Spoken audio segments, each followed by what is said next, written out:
አንዱ ትውልድ ዛፉን ይተክላል፣ ቀጣዩ ትውልድ ደግሞ ጥላውን ያገኛል። ያን የተቸገረ ሰው ከክፉ ቀን የሚወጣበት መንገድ በሽምግልና ማመቻቸቱ አንደኛ ያ ሰውዬ አእምሮ ካለው ለችግር ጊዜ የመጣ ወንድሙ ነው ያስታውሳል። በደግ ነገር አፈጣፋጮች ናቸው እናንተ አውርታችሁ ትታመናላችሁ፣ አውርታችሁ ትሰማላችሁ። ደግ ነገር ሲሰራ እንዳንተ ያለ ሰው ይመሰክራል። በሰውም ክብር ታገኛለህ፣ በመድኃኒዓለምም ክብር ታገኛለህ።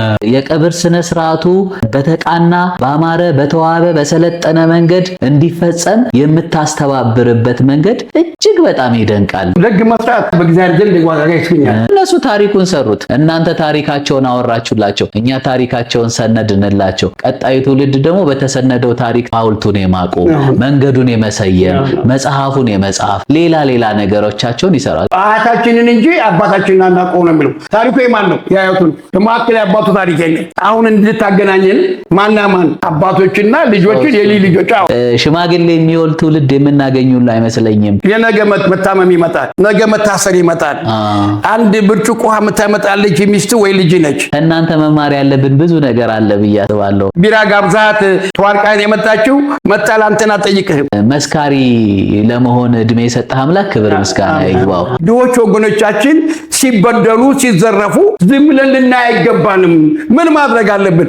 ሮንድ መዞር አለብን። እኔም ማቀ በአንድ ጉልህ ተግባርህ ነው። በልጅነት የምታገባት ሚስት እህትህ ነች። ሌላው እንዳታቀፍ እህትህ ነች፣ ሚስትህ ነች፣ እናትህ ነች። ክፉ ቢደርስብህ ስለአንተ የምትጨነቅ ነች። ብዙ ወንድ እያወቀች አንተ ብታገባት አንተ ስታስከፋት ያ ወንድ የምታውቀው ወንድ ነው ትዝ ይላል። ሌሊት ከዚህ ከሾላ ጀምረው ላይ 23 ቀበሌ ከቀጨኔ ካናቱ ላይ እዛ ድረስ ኮሚቴ አዋቅረው እዚህ ድልድዩ ጋር አቶ አውላቸው አባቡር የሚባሉ ሰው የነበሩ ከሳቸው ጀምሮ ላይ ድረስ ሰፈሩን ሲጠብቁት ያድሩ ነበር። አባቱ እኛ ተኝተን ነው ሲጠብቁ ነበር። ይገርማል። ልብህ እጅግ በጣም መሬት ነው። ሽምግልና የመድኃኒዓለም ነው። ደግ መስራት ዋጋ ለማግኘት ነው። በእምነታችን ካስቀደሱ ያስታረቁ ብፁዓን ነው የሚለው። ይሄንን ነው ከእናንተ መማር መውረስም ያለብን፣ መልካምነትን፣ ቀናነትን፣ ደግነትን ነው። አባቶች የሉ ነገም እኛም ሞት እንግዲህ ይጠብቀናል። የሰው ልጅ የተፈጥሮ ሕግ ነውና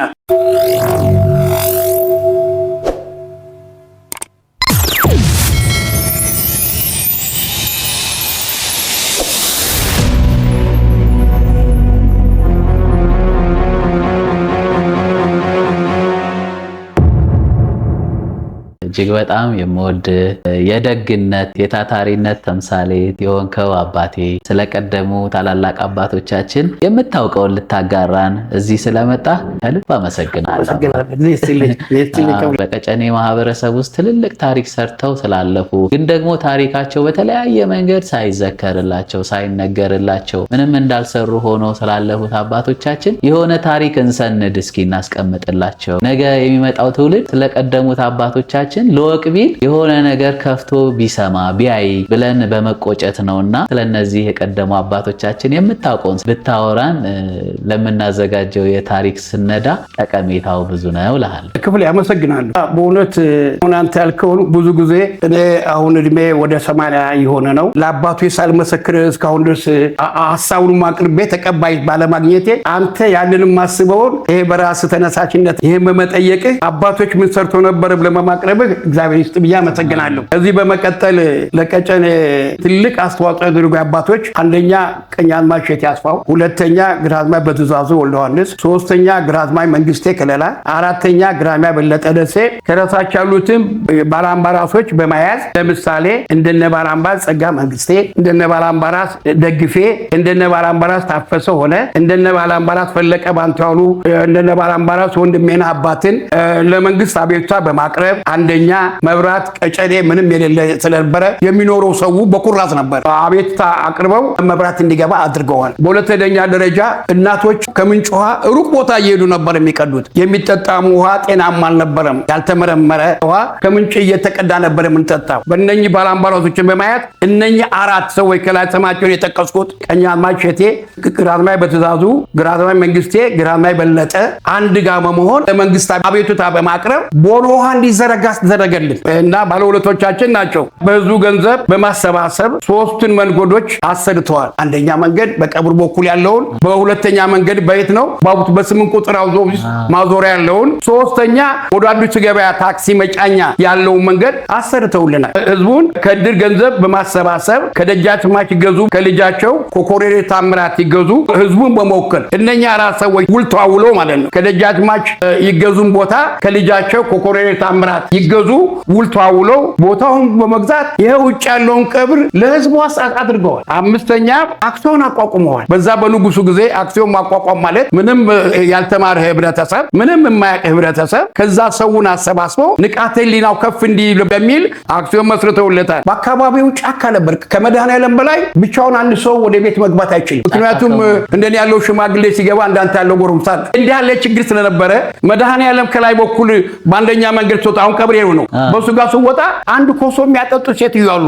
እኛ የሚያጠጡ ኮሶ በር ይባላል። 12 ሰዓት ከሞላ በዛ መውጣት አትችልም። በጊዜ ነው የሚወጣው ወይም 3-4 ሰው ነው ነበር የሚወጣው። በአካባቢው ሰው ሽመና ነው የሚሰራው። ሽመና ሲሰራ ምን ያደርጋሉ መሰለ ከሰኞ እስከ ዓርብ ሌት ተቀን ነው የሚሰራው። ሲሰራ ዓርብ ማታ እንቅልፍ ወስደዋል። እንዳሁኑ ቤት እንደናንተ በሲሚንቶ የጠበቀ አይደለም።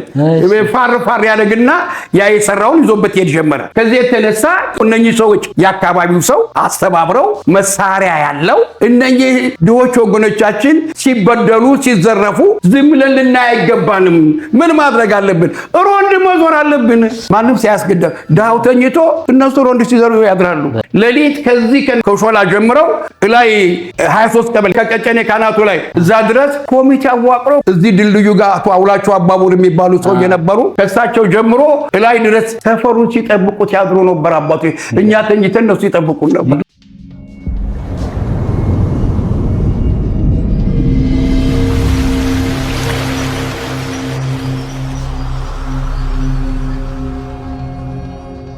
እኔ ማቀህ በአንድ ጉልህ ተግባርህ ነው። በጣም ብዙዎች በሚደመሙበት ብዙዎች በሚደነቁበት ልብህ እጅግ በጣም መሬት ነው። ይህንን ስል በኩራት ነው የምናገረው፣ ታቢዮም አይደለም። አወኩት አላወኩት አትልም። የሞተ ሰው ሲኖር የቀብር ስነ ስርዓቱ በተቃና ባማረ በተዋበ በሰለጠነ መንገድ እንዲፈጸም የምታስተባብርበት መንገድ እጅግ በጣም ይደንቃል። ትውልድ ሁሉ ትንሽ ትልቁ ሁሉ እንዶ ጋሽ ቴዎድሮስ ነው የሚለው። እንዲህ ለማድረግህ ምክንያትህ ምንድነው? አንተ ጉልበትህ ደክሟል። መጦሪያ እድሜህ ላይ ነው ያለኸው። ግን ደከመኝ ሰለቸኝ ሳትል በሁሉ ችግር ውስጥ እየገባህ ደጀን ለመሆንህ ዋርካ ለመሆንህ ምክንያትህ ምንድነው? ምንድነው የምታገኘው ደስታ? ክፍሌ በእውነት ነው ልጅ ደግ መስራት በሁለት በኩል ዋጋ ያስገኛል። በምንና በምን? አንደኛ በእግዚአብሔር ዘንድ ዋጋ ያስገኛል። እሺ። ሁለተኛ ሰውም ሰው ነውና ለምሳሌ እኔ ደግ ነገር ስሰራ እንዳንተ ያለ ሰው ይመሰክራል። በሰውም ክብር ታገኛለህ፣ በመድኃኔዓለምም ክብር ታገኛለህ። አንዱ ይሄ ነው። ሁለተኛ የሰው ተፈጥሮ ይለያያል። ሰው ሲሞት አጥቤ ገንጄ ሳጥን ጨምሬ እንትን ብል እረካለሁ። በጎረቤቶችም እንደ ሲሞት ሌሊት እንቅልፍ የለኝም፣ ይጠሩኛል። አሁን አየሁ ያቃቴ መጣኝ እና ጠቅላላ ቅድም እንዳልኩ በብዛት ስጋ ዘመዴ ወይም ማቆ ወዳጄ ወይንም አብሬ የበላሁት እኔ ስገነዘው ልክ እረካለሁ። ለምንድን ነው ያልከኝ እንደሆነ እኛ ስንሞት አያምርብንም። ስንሞት አያምርብንም። ሁሉ ሰውነታችሁ ላፍሳሽ ነው የሚሆነው። አንዳንድ ሰው ይተቻሃል። ምክንያቱም ነገ መሞቱን እሱ አያስታውስምና በዛ ጊዜ የዛ የወንድምን ጣጣ አንተ ሙልጭ አድርገህ አጥበህ ገንዘህ ሳጥን ሲጨምር ለራስህ ኩራት ይሰማሃል። ያ ሰውዬ ሞቷል አይልም። አንተ ግን ለራስ ለህሊና ትልቅ እንትን ይላል። ይሄ በግናቱ ነው። መድኃኔዓለም ያለበት ቦታ ሲሄድ ሰው በሚሞትበት ጊዜ ሰው አንድ ጋር ይወድቃሉ። በሉ በስርዓቱ ከሰለፉና እርግጥ ብዙ የሚናገር ሰው አለ፣ ደግ የሚናገር ማለት እና ይህንን እግዚአብሔር አነሳስቶ ለዚህ ካበቃኝ የግድ ማድረግ አለብኝ በሚል ይህንኑ ጊዜ ይህንኑ አስተዋጽኦ ሳደርግ ክፍሌ አንተም ተመልክተሃል ማለት ነው። አመሰግናለሁ። እቀናብሃለሁ። ይህንን ነው ከእናንተ መማር መውረስም ያለብን፣ መልካምነትን፣ ቀናነትን፣ ደግነትን ነው። ሌላው እዚሁ ጋር ሳልናገር የማላልፈው ጋሼ አንተ ከዚህ አሁን ከማህበራዊው ህይወት ችግሮችን በጥሩ መንገድ ከመፍታት ባህሪህ በዘለለ ሽምግልናዎች ውስጥ ብዙ ቦታ ላይ አለህ አንተ እና እንደው እውነት ይሄንንም ማድነቅ ያስፈልጋል። አሁን ወደፊት ሽማግሌ የሚወል ትውልድ የምናገኙላ አይመስለኝም። ከእናንተ መማር ያለብን ብዙ ነገር አለ ብዬ አስባለሁ። አፈጣፋጮች ናችሁ እናንተ፣ አውርታችሁ ትታመናላችሁ፣ አውርታችሁ ትሰማላችሁና እንደው በዚህ በሽምግልና አቅጣጫ ላይ ደግሞ ስላለህ ነገር ብትነግረን። ወንድም አመሰግናለሁ ክፍሌ። በእውነት ሽምግልና የመድኃኔዓለም ነው። ደግ መስራት ዋጋ ለማግኘት ነው። በእምነታችን ካስቀደሱ ያስታረቁ ብፁዓን ናቸው ነው የሚለው። ከዚህ ባሻገር ስትመለከተው ያ የተቸገረ አንድ ሰው መቼም ሳይቸገር ሽምግልና ውስጥ አይገባም። ሳይቸገር ሰው ሽምግልና አይለቅም። ያን የተቸገረ ሰው ለክፉ ቀን ሆነ ከክፉ ቀን የሚወጣበትን መንገድ በሽምግልና ማመቻቸቱ አንደኛ ያ ሰውዬ አእምሮ ካለው ለችግሩ ጊዜ የመጣ ወንድሙ ነው ያስታውሳል በደግ ነገር። ሁለተኛ እምነታችንም ካስቀደሱ ያስታረቁ ብፁዓን ናቸው ስለሚል ትልቅ እንትን ይኖራል ነው ክፍሌ። አንድ ማሳሰቢያ እንሰጠኛለህ አንድ ደቂቃ እዚህ መናገራል። አባቶች የሉ ነገምኛ ሞት እንግዲህ ይጠብቀናል። የሰው ልጅ የተፈጥሮ ሕግ ነውና እኔ በእውነት ህይወቴ እስካለ ድረስ በጉልበትም ሆነ የአቅሜም ደካማ ነው እንጂ በኑሮ ያለው ከጎኑ ነው የምለው እነኛ አባቶች ስማቸው የሚጠሩበትን መንገድ ያሁኑ ልጆች ሲሉ አያታችንን እንጂ አባታችንን አናውቀው ነው የሚለው። ታሪኩ የማን ነው? የአያቱን ማከለ አባቱ ታሪክ የለም። ስለዚህ የአያታችንን ነው እንጂ የአባታችንን ታሪክ ያናውቀው ይላል። አሁን እንድታገናኘን ማና ማን አባቶችና ልጆችን የሊ ልጆች አዎ ይህ ሲሆን ነገ እኔ አንተን ተክቻለሁ አንተ ደግሞ ነገም ስለምተካ አሁን እኔ ይገርምሃል በዛ ጊዜ አቅም የለኝም የማድረግም ችሎታ የለኝም እንጂ እንደ አቅም እንዳለ ጊዜ ቢሆን አንደኛ መንገድ ሶስተኛ መንገድ ከማለት የበትእዛዝ መንገድ የበለጠ መንገድ የበትእዛዝ መንገድ ቢባል ለአንደኛቸው ሐውልት ቢቆም በጣም ህሊናዬን የሚነካው መሰለ። እኛ ወንድሜ ነበሩ አቶ ይመር መጥተው እነኚህ አባቶች ያሰሩት ቧንቧ ላይ ሰራተኛ ሆኑ። መንግስት ቀጠራቸው። በሳንቲም ያስቀዱ ጀመር። አሁን ያ ቦታ ይባላል ይመር ቧንቧ ድረስ ይባላል። የበሬው ውለታ ያበላችሁ። ስለዚህ አሁንም እናንተ እነኛ አባቶች ጠቅላላ በምንም ወቅቱ እግዚአብሔር ፈቅዶላችሁ እድሜያችሁ የኔ ማድረግ አቅም ትላለ እና እንድታደርጉ አደራለሁ። እግዚአብሔር ጉልበቱንም ዕውቀቱንም እድሜውንም ይስጠን። ይሄም የሱ መጀመሪያ ነው ብዬ ነው ማስበው። የነሱን ታሪክ ከማስታወስ ከተነሳን የነሱን ታሪክ ከመሰነድ ከተነሳን እንዳልኩ ደግሞ ለዘለቂታው የሚታወሱበትን ነገር መስራት ከባድ አይሆንም። ምንድነው የሚባለው? አንዱ ትውልድ ዛፉን ይተክላል፣ ቀጣዩ ትውልድ ደግሞ ጥላውን ያገኛል። አየሁ አይደለ?